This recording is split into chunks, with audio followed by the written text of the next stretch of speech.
ఈ రోజున దేవుని వాక్యంలో మనం ఎంతో ప్రార్థన చేస్తున్నాం, మనం ఎంతో ఆరాధన చేస్తున్నాం, మనం ఎంతగానో దేవుని స్తుతిస్తున్నాం. మన ప్రార్థన ద్వారానే మనకు మేలులు కలుగుతున్నాయి, మన ప్రార్థన ద్వారానే మనకు ఆశ్చర్య కార్యాలు జరుగుతున్నాయి. మనం చేసిన ప్రతి ప్రార్థనకు దేవుడు జవాబిచ్చి మన జీవితాల్లో ఎన్నో కార్యాలు చేస్తూ ఉన్నారు. అయితే ఈ రోజున మన వాక్యం ఏంటంటే, నువ్వు ప్రార్థన చేస్తే దేవుడు వింటున్నాడు, నువ్వు ప్రార్థన చేస్తే దేవుడు అద్భుతాలు చేస్తున్నాడు, నువ్వు ప్రార్థన చేస్తే దేవుడు ఎన్నో మహత్య కార్యాలు చేస్తూ ఉన్నాడు. అయితే ఇప్పుడు నీకు సేవకుడు అవసరమా అని మనం ఆలోచన చేస్తే, అయ్యా నేను ప్రార్థన చేస్తుంటే నువ్వు వింటున్నావు, నేను పాట పాడుతుంటే నువ్వు మహిమపరచబడుతున్నావు, ఇక నాకు సేవకుడు ఎందుకు అని చాలామందికి ఆలోచన కలుగుతూ ఉంటుంది. అయితే మీ అందరికీ అర్థమయ్యేటట్లు నేను చెప్తాను, వినండి. ఒకానొక దినాన 10 మంది కుష్టి వ్యాధి కలిగిన వారు, కుష్టి రోగం కలిగిన వాళ్ళు యేసు ప్రభు దగ్గరికి వచ్చారు. యేసు ప్రభు దగ్గరికి వచ్చి, అయ్యా నీ చిత్తమైతే మాకు స్వస్థత కలుగు చేయ్యా అని వేడుకుంటున్నారు ఈ 10 మంది కుష్టి వ్యాధి కలిగిన వారు. అయితే ఆ వ్యాధి చాలా భయంకరమైనది. ఆ వ్యాధి చాలా నిజంగా మనిషి బ్రతుకున్నా కూడా చనిపోయిన పరిస్థితి తీసుకొచ్చే ఆ వ్యాధి. అయితే ఈ వ్యాధి అనుభవిస్తున్న 10 మంది కుష్టి వ్యాధి కలిగిన వారు ఉన్నారు. వారు యేసు ప్రభు యొద్దకు వచ్చారు. ఊరు చేత వెలివేయబడి, సమాజం నుంచి వెలివేయబడి ఊరికి చివరిగా బ్రతుకుతున్న ఆ 10 మంది కుష్టి వ్యాధి కలిగిన వారు యేసు ప్రభు యొద్దకు వచ్చి, అయ్యా నీవు మాకు స్వస్థత కలుగు చేయ్యా, మాకు విడుదల మీరు కలుగు చేయండి అయ్యా అని దేవుని సన్నిధిలో వారు యేసు ప్రభు దగ్గర వేడుకుంటున్నారు.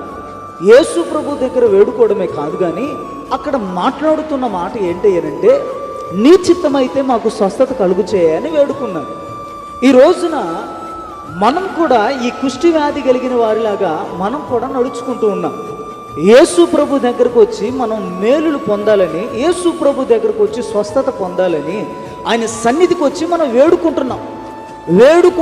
వేడుకున్న మనం ఆశీర్వదించబడిన తర్వాత, దీవించబడిన తర్వాత, మేలు పొందిన తర్వాత, ఎవరైతే ఈ కుష్టి వ్యాధి కలిగిన ఈ 10 మంది మేలు పొందుకొని వెళ్ళిన వారిలో ఎంతమంది తిరిగి వచ్చారు? నవ్వుదేరు చెప్పండి, ఎంతమంది? ఒక్కడు మాత్రమే వచ్చాడు. మరి మిగతా 9 మంది ఎక్కడికి వెళ్ళారు? ఈ 9 మంది కృతజ్ఞత లేనివాళ్ళు. ఏమి లేని వాళ్ళు? కృతజ్ఞత లేనివాళ్ళు.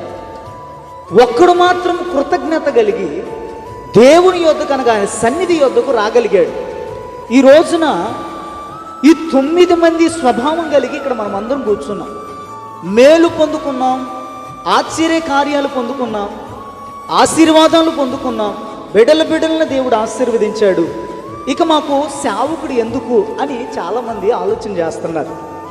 చాలామంది ఇక్కడ తెలిసిన మాట, మనం తెలుసుకోవలసిన మాట ఏంటంటే, యేసు ప్రభు ఆశ్చర్య కార్యాలు చేయగలిగినా, యేసు ప్రభు మహత్య కార్యాలు చేయగలిగినా ఆయన ఒక మాట అంటున్నారు, మీరు వెళ్ళి మీ యాజకుని యొద్ద మీరు ఘనపరుచుకొనుడి. హల్లెలూయా. ఏమంటున్నాడు? మీరు వెళ్ళి మీ యాజకుని దగ్గర అనగా మీ సేవకుని దగ్గర మీరు ఘనపరుచుకోండి అని యేసు ప్రభు చెప్తూ ఉన్నారు. హల్లెలూయా. అసలు స్వస్థత కలుగు చేసింది ఎవరు? మేలు చేసింది ఎవరు? కార్యాన్ని చేసింది ఎవరు? యేసు ప్రభు. అయితే యేసు ప్రభు స్వయంగా మాట్లాడుతున్నారు, నీవు నీ యాజకుని దగ్గరికి వెళ్ళి నీవు ఘనపరుచుకో. హల్లెలూయా. అంటే మనకి దేవునికి మధ్యలో సేవకుడు, యాజకుడు అవసరం. ఈ యాజకుడు మనకు చాలా ప్రాముఖ్యమైన వాడు. ఈ యాజకుడు అంగహీనుడైనా, గుడ్డివాడైనా, నల్లగున్నా, తెల్లగున్నా, చిన్నవాడైనా, పెద్దవాడైనా, ఎవరైనా సరే యాజకుడు యాజకుడే. హల్లెలూయా. యాజకుడే. ఈ రోజున ఈ యాజక సమూహం మోస్తున్న యాజకుడు నువ్వు వెంబడిస్తున్నావా? అనగా నీ కాపరును నువ్వు వెంబడిస్తున్నావా? నీ సేవకునికి నువ్వు విలువ ఇవ్వగలుగుతున్నావా? నీ సేవకుని నువ్వు ప్రేమించగలుగుతున్నావా? నీ సేవకుని లోటుపాట్లు ఏంటో తెలుసుకోగలుగుతున్నావా? నీ సేవకుడు సమృద్ధిగా బ్రతుకుతున్నాడని తెలుసుకోగలుగుతున్నావా? నీ సేవకుడు కుటుంబ పోషణ జరుగుతుందో జరగట్లేదని నువ్వు ఆలోచన చేయగలుగుతున్నావా? నీ సేవకుడు నీకు ఎంత ప్రాముఖ్యం అంటే అంత ప్రాముఖ్యం. యేసు ప్రభు మోషేను కూడా ఎన్నుకున్నది ఊరకనే ఎన్నుకోలేదు. మోషేని ఎందుకు ఎన్నుకున్నాడే అంటే ఆ ప్రజలు ఐగుప్తి బానిసత్వం నుంచి విడిపించబడాలని యేసు ప్రభు మోషేకి తన సైన్యాన్ని అప్పగించే ప్రజలందరినీ తీసుకుని వెళుతుంటే ఎన్నో శోధనలు, ఎన్నో బాధలు, ఎన్నో ఇబ్బందులు ఎదుర్కొన్న ఈ మోషే తన జీవితంలో తనను వెంబడిస్తున్న వారు అనేక మాటలు అన్నప్పుడు, చెవున పడినప్పుడు కూడా మోషే ఏ రోజు కూడా బాధపడలేదండి. హల్లెలూయా. ఎందుకు తెలుసా? యేసు ప్రభు నాకు ఒక బాధ్యతను అప్పగించాడు అని ఒక సేవకునిగా తల వంచి వెళ్ళాడు.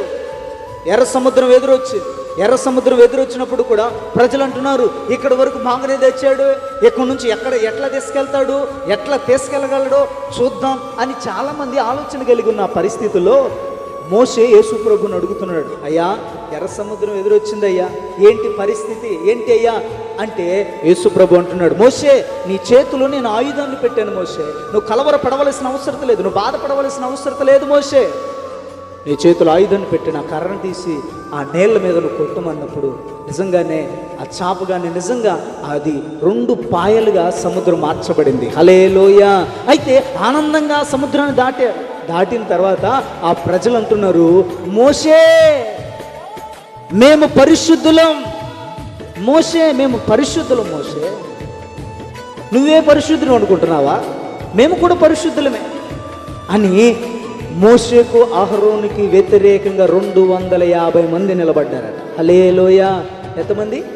250 మంది నిలబడ్డారంట వ్యతిరేకంగా. వారు ఏమైనా ఆశీర్వదించబడ్డారా? వీళ్ళు అవసరము తీరిన తర్వాత, గమ్యం చేరిన తర్వాత, మేలు పొందుకున్న తర్వాత సేవకుడు మాకు అవసరం లేదని చెప్తున్నారు. హల్లెలూయా. ఈ రోజున ఇక్కడ కూర్చున్న మనందరిలో కూడా మేలు పొందిన తర్వాత, ఆశీర్వదించబడిన తర్వాత, దీవెనలు పొందుకున్న తర్వాత సేవకుని విలువేంటో, సేవకుడేంటో, సేవకుడు ఎలా ఉన్నాడో, ఎక్కడికి పోయాడో మనకు అవసరం లేదు. మనం పట్టించుకోం. మన కుటుంబం మన పిల్లలే. మరి సేవకుడు పోషించబడుతున్నాడా, సేవకుడు ఆశీర్వదించబడుతున్నాడా అనే ఆలోచన మనకు లేదు. ఈ రోజున ఒక మంచి తీర్మానానికి మనం రావాలి. సేవకుడు నీ కుటుంబం కొరకు మొరపెట్టేవాడు, నీ కుటుంబం కొరకు ఆయన కన్నీరు కార్చేవాడు, నీ కుటుంబం కొరకు ఉపవాసం ఉండేవాడు, కడుపు కాల్చుకునేవాడు నీ సేవకుడు. ఇదిగో ఎంతోమంది సేవకులు పిలిపిస్తారు, ఎంతోమంది స్థానిక సేవకులు మీరు బలపరచబడాలని, ఆశీర్వదించబడాలని, దీవించబడాలని ఎంతోమంది బయట నుంచి సేవకులను తీసుకొస్తారు. కానీ మీరేమో ఆ సేవకులను వెంబడిస్తారు. హల్లెలూయా. మీరు ఆశీర్వదించబడాలి, మీరు దీవించబడాలని సేవకుడు ఎంత ప్రయాసైనా, ఎంత భారమైనా మీ కొరకు వేరే ఊరు నుంచి సేవకుని తీసుకొస్తే మీరేమో ఆ సేవకుడు మంచోడండి, మా సేవకుడు మంచోడు కాదండి, మా సేవకుడు అట్టండి, మా సేవకుడు ఎట్లండి, మా సేవకుడు వాక్యమే చెప్పటం రావట్లేదండి, మా సేవకుడు మీటింగ్లే పెట్టట్లేదండి, ఇంతకుముందు మీరు చేసినప్పుడు చాలా బాగుందండి, ఇప్పుడైతే బాగలేదండి, హల్లెలూయా అని సాకులు చెప్పేవారు చాలామంది ఉన్నారు. హల్లెలూయా. ఈ రోజున ఆయన ఉన్నప్పుడు సహకరించేవే. నువ్వు చెప్తున్నావు కదా, ఆయన ఉన్నప్పుడు బాగా జరిగిందండి, ఆయన ఉన్నప్పుడు చాలా బాగా మీటింగులు జరిగినాయండి, ఆయన ఉన్నప్పుడు చాలా బాగా జరిగిందండి. మరి చాలా బాగా జరిగినాయి కదా, ఆయన ఉన్నప్పుడు సహకరించిన మనసు ఈరోజు మరి నీకు ఎందుకు లేదు? ఆయనకు సహకరించినట్లు మాకు సహకరిస్తే మేము చేయలేమా? ఈ రోజున ఒక మంచి మనసు నీకు కావాలి. మారాల్సింది నువ్వు, మారు మనసు పొందుకోవలసింది నువ్వు. సేవకులు కాదండి, సేవకుడు నీ కొరకు నిత్యం ప్రార్థన చేసేవాడు. ఊరు బయటోడు ఎప్పుడైనా వచ్చి వెళ్ళేవాడే, చుట్టాలు ఎప్పుడైనా వచ్చి వెళ్ళేవారే. నీ సేవకుడు మాత్రం నిరంతరం నీ కొరకు ప్రయాసపడేవాడు. హల్లెలూయా. నీ కొరకు ప్రయాసపడేవాడు. నీ సేవకుడు స్థానిక సేవకును విడిచిపెట్టకండి. ప్రియమైన దేవుని బిడ్డలారా, మీకు ఇంకొక మాట నేను తెలియచేస్తాను, వినండి. యెరూషలేము నుంచి యెరికోకు దిగి వెళుతున్న ఈ వ్యక్తి, యెరూషలేములో నుంచి యెరికోకు దిగి వెళుతున్న ఈ వ్యక్తినట కొంతమంది దొంగలు పట్టుకొని కొట్టారు, కొన ప్రాణంతో వదిలిపెట్టారు. అయితే కొన ప్రాణంతో వదిలిపెట్టి వెళ్ళిపోయిన ఆ పరిస్థితులలో అక్కడ జరిగిన పరిస్థితి ఏంటంటే, ఈ కొన ప్రాణంతో కొట్టుమిట్టలాడుతున్నాడు నీవే, ఆ కొన ప్రాణంతో ఉన్నవా ఆ వ్యక్తి నీవే. ఎవరమండి? నీవే. నేనానండి? నేనే. ఆ కొన ప్రాణంతో కొట్టకమలాడుతున్న ఆ పరిస్థితుల్లో నీతో పాటు తిరిగిన నీ స్నేహితులు నేను చూసి వెళ్ళిపోయారు, నీతో పాటు తిరిగిన బంధువులు చూసి వెళ్ళిపోయారు. కానీ మంచి సమరయుడు మాత్రం నీ గాయాన్ని కట్టడానికి నీ దగ్గరకు వచ్చాడు. హల్లెలూయా. నీ గాయాన్ని కట్టడానికి దగ్గరకు వచ్చాడు. ఈరోజు నీ పరిస్థితి ఏదైనా, నీ స్థితి ఏదైనా, నీవు ప్రేమించకపోయినా, నువ్వు ఆదరించకపోయినా సేవకుడు మాత్రం నిన్ను ప్రేమిస్తూనే ఉన్నాడు. హల్లెలూయా. సేవకుడు నిన్ను కనపరుస్తూనే ఉన్నాడు, సేవకుడు నిన్ను ప్రేమిస్తూనే ఉన్నాడు. ఆయనకి ఎన్ని శోధనలు వచ్చినా, ఎన్ని బాధలు వచ్చినా, ఎన్ని ఇబ్బందులు వచ్చినా ఆయన మాత్రం సేవ వదిలిపెట్టలేదు. ఎందుకో తెలుసా? తన కుటుంబం కన్నా, తన కుటుంబాని కన్నా తన సేవ ప్రాముఖ్యమని సేవకుడు నిరంతరం శ్రమిస్తూనే ఉన్నాడు. హల్లెలూయా, హల్లెలూయా. సేవకుని బాధ్యత నువ్వు గుర్తెరుగుతున్నావా? తన పిల్లలు అడుగుతూ ఉంటారు, అయ్యా నానా ఈరోజు పండుగ వచ్చింది, అందరూ కొత్త బట్టలు కొనుక్కున్నారు, మరి నాకు కొత్త బట్టలు నానా అని అడిగినప్పుడు, అరే మనకి బట్టలు కాదు ప్రాముఖ్యం, వస్త్రం కాదు మనకు ప్రాముఖ్యం, మనకు జ్యేష్ఠత్వం ముఖ్యం. హల్లెలూయా. మనకి జ్యేష్ఠత్వం ముఖ్యం అని తన కుటుంబాన్ని వెనకేసుకుంటూ వస్తాడు. తన సేవకుడు ప్రాముఖ్యమైనది తనకు సంఘమే, తనకు ప్రాముఖ్యమైనది ఇదిగో దేవుని బిడ్డలే. కాబట్టి ఈ రోజున సేవకుని విలువ నీకు తెలియట్లేదు. నీవు గాయపడిన పరిస్థితిలో, పడిపోయిన పరిస్థితిలో నిన్ను యేసు ప్రభు మంచి సమరయుడు నీ దగ్గరకు వచ్చి నిన్ను తన వాహనం మీద ఎక్కించుకొని పూటకొండల వాడిని దగ్గరికి తీసుకెళ్ళాడు. అనగా పూటకొండల వాడు ఒక సేవకుడు. హల్లెలూయా. వైద్యుడు. ఆ వైద్యుని దగ్గరికి తీసుకొని వెళ్ళాడు. ఆ వైద్యుని ప్లేస్లో సేవకుని పెట్టాడు. 2 ధ్యానారాలు ఇచ్చాడండి.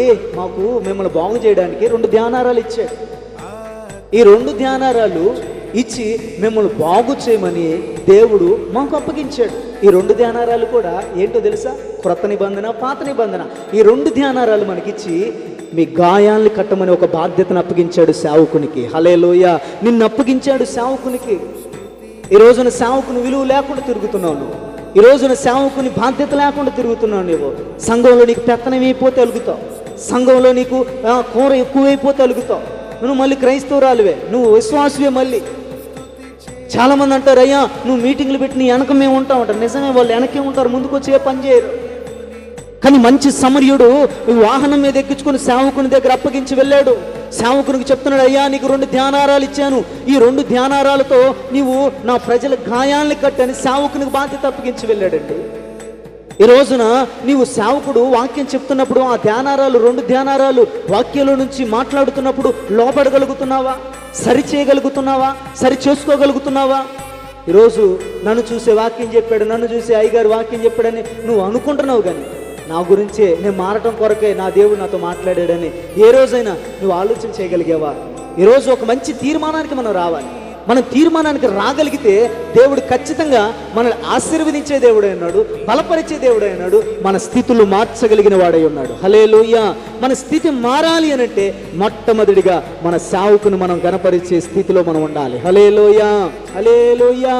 ప్రియమైన దేవుని బిడ్డలారా, ఆ 2 ధ్యానాలు కూడా మీకే ఇచ్చాడు కదా, మిమ్మల్ని బాగు చేయడం కొరకే ఇచ్చాడు కదా, మాకేం వీలేదు, మేమే అడగలేదు కదా. ఈ రోజున ఆయన ఇచ్చే ఆ మహిమ కిరీటం కొరకు ఈ రోజు కూడా అవమానపరచబడుతూనే ఉన్నాం. హల్లెలూయా. ఈ రోజు కూడా అవమానపరచబడుతూనే ఉన్నాం.